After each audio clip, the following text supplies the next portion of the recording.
اعوذ باللہ من الشیطان الرجیم بسم اللہ الرحمن الرحیم وبہ نستعین وہو خیر الناصر و معین۔ جیسا کہ ارکان نماز یعنی واجبات نماز کے سلسلے میں مسائل بیان ہو رہے ہیں، ان میں سے قیام کے سلسلے میں کل مسائل بیان کیے گئے تھے، آج بھی اسی کے سلسلے میں کچھ مسائل بیان کیے جائیں گے۔ مسئلہ نمبر 973،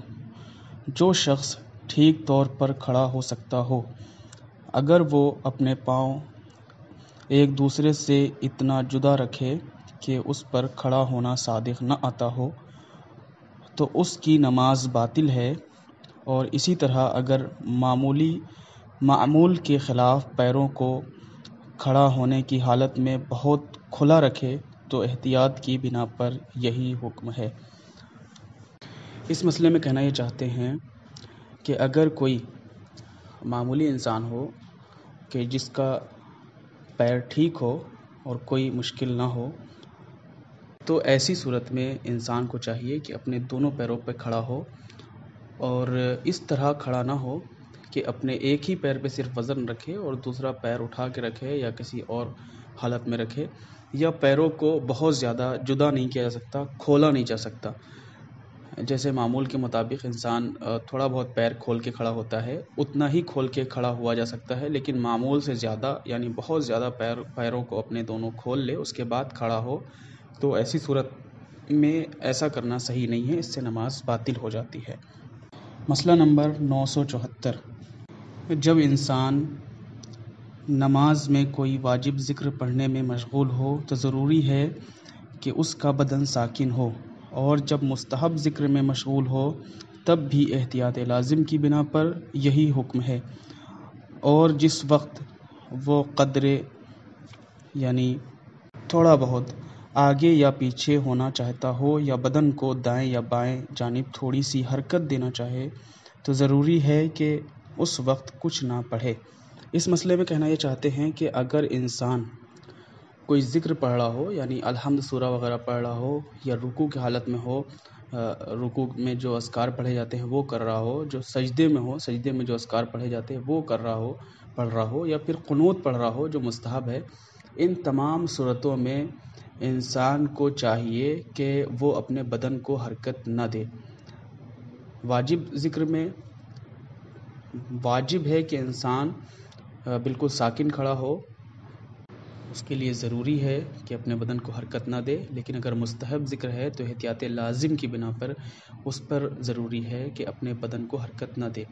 تھوڑی بہت بدن کو حرکت دی جا سکتی ہے، لیکن اس کے لیے ضروری یہ ہے کہ انسان جس وقت بدن کو حرکت دینا چاہتا ہو اس وقت کوئی بھی ذکر نہ پڑھے، خاموش جس وقت ہو اس وقت بدن کو حرکت دی جا سکتی ہے۔ مسئلہ نمبر 975، اگر متحرک بدن کی حالت میں کوئی شخص مستحب ذکر پڑھے، مثلا رکوع سجدے میں جانے کے وقت تکبیر کہے اور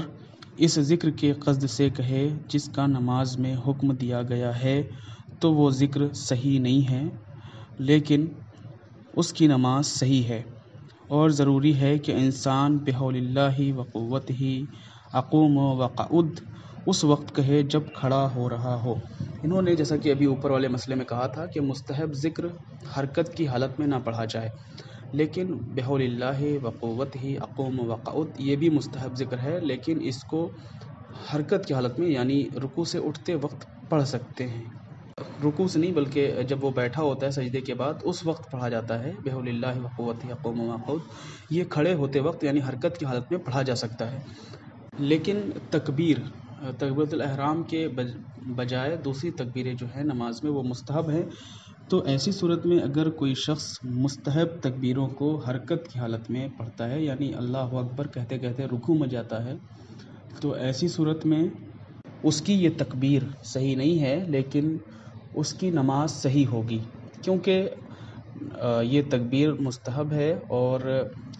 اگر اس نے حرکتی حالت میں اس تکبیر کو کہا ہے تو اس کی تکبیر تو صحیح نہیں ہوگی، لیکن اس کی نماز صحیح ہوگی، نماز پہ کوئی فرق نہیں پڑے گا۔ مسئلہ نمبر 976، ہاتھوں اور انگلیوں کو الحمد پڑھتے وقت حرکت دینے میں کوئی حرج نہیں ہے، اگرچہ احتیاط مستحب یہ ہے کہ انہیں بھی حرکت نہ دی جائے۔ اس مسئلے میں کہنا یہ چاہتے ہیں کہ جس وقت انسان الحمد یا دوسرا سورہ پڑھ رہا ہو تو ایسی صورت میں انسان اپنے ہاتھ کو یا اپنی انگلیوں کو حرکت دے سکتا ہے، حرکت کرنے میں کوئی حرج نہیں ہے، لیکن احتیاط مستحب یہ ہے کہ اس وقت بھی ہاتھوں کو یا انگلیوں کو حرکت نہ دی جائے۔ خداوند عالم سے یہی دعا ہے کہ خداوند عالم ہم سب کو زیادہ سے زیادہ علم دین حاصل کرنے کی توفیق عطا فرمائے اور اس پر عمل پیرا ہونے کی توفیق عطا فرمائے۔ وآخر الدعوانا ان الحمد للہ رب العالمین۔